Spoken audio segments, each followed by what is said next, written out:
What if I don't want to erase my experiences by Krishna's mercy? Gopya kim acharad ayam kushalam sma venur. Damodaradhar sudham api gopikanam. Bhunkte swayam yad avashisht rasam hridinyo. Hrishyat tvacho shrumumuchustarvo yatharya. Quote, My dear gopis, what auspicious activities must the flute have performed to enjoy the nectar of Krishna's lips independently and leave only a taste for the gopis for whom that nectar is actually meant. The forefathers of the flute, the bamboo trees, shed tears of pleasure. His mother, the river, on whose bank the bamboo was born, feels jubilation, and therefore her blooming lotus flowers are standing like hair on her body. Shrimad Bhagavatam 10:21-9.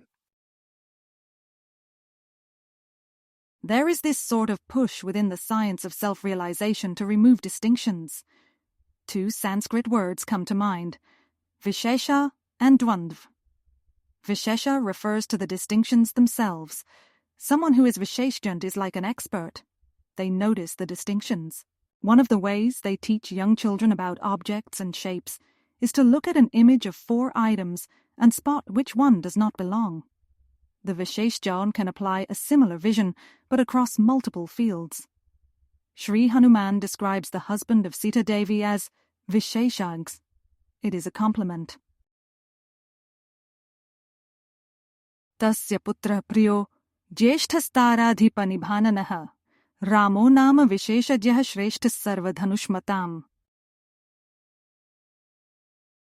Quote, The eldest son to that king was named Rama. He was very dear, had a face resembling the moon, was a knower of distinctions, and was the best among all wielders of the bow. Hanuman Valmiki Ramayan Sundarkand 31:26. Dvandva refers to duality.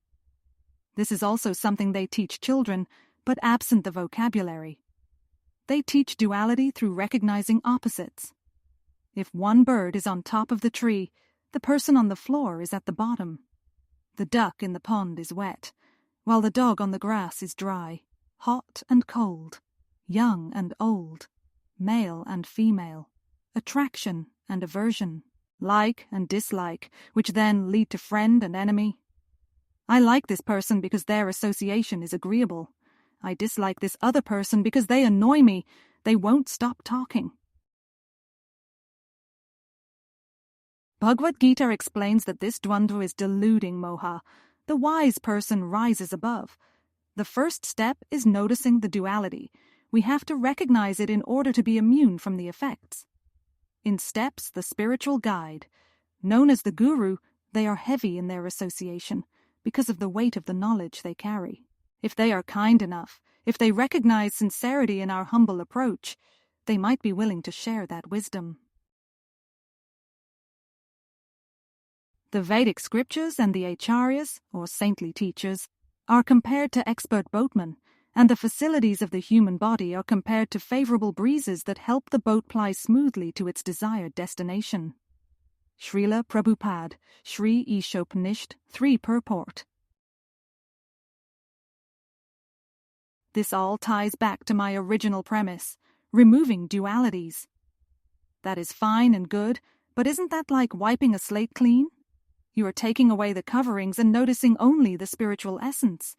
While that might be the reality, what if I have strong feelings for my experiences?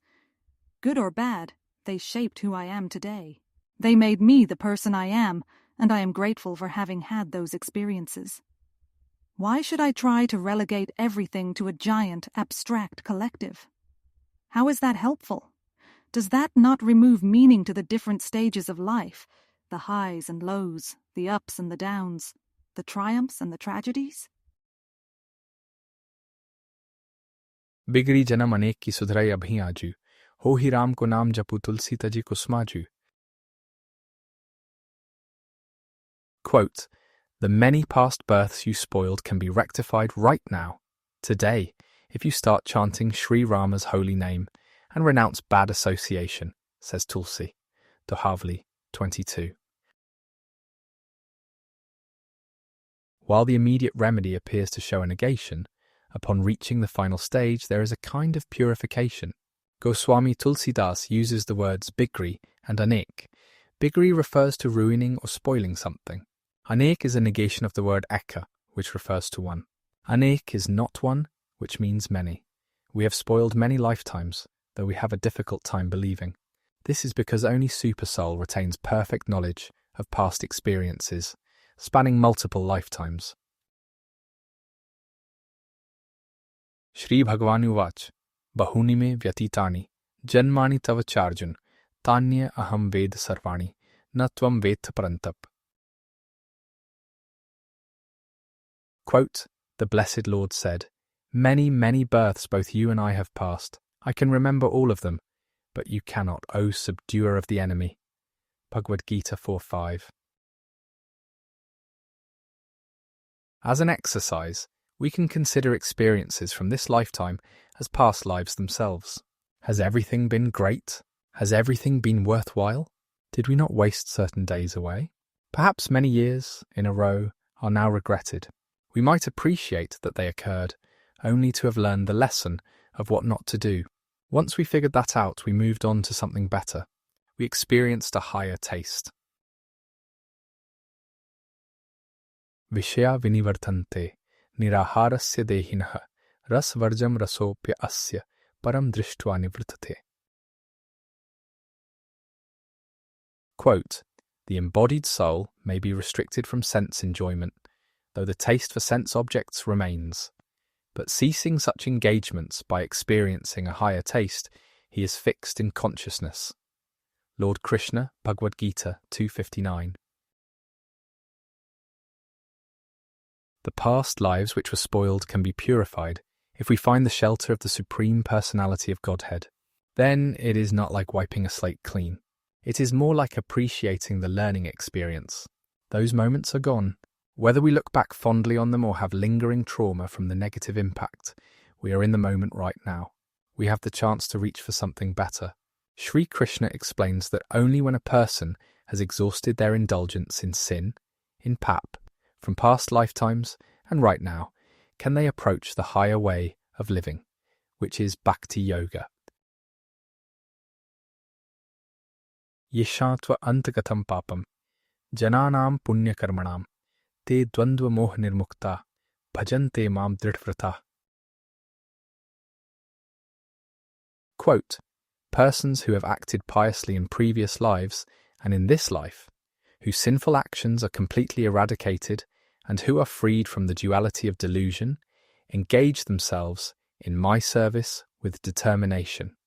Lord Krishna, Bhagavad-gita 7:28. In the higher way of living, the individual appreciates anything and everything because of the connection to the Supreme Lord. We have the example of the gopis of Vrindavan. They love Krishna so much that they have appreciation for the flute that Krishna holds in his lotus-like hands. That flute is produced from the tree. That tree is honoured by the ornaments of grass in a nearby river. The gopis appreciate the entire picture, and this way of viewing the world is known as the transcendental vision. In closing, not a single object to reduce, that flute magic to produce, but originally from the tree, underneath grass to see, and rushing river near, painting picture clear, that through Krishna connected, entire past corrected.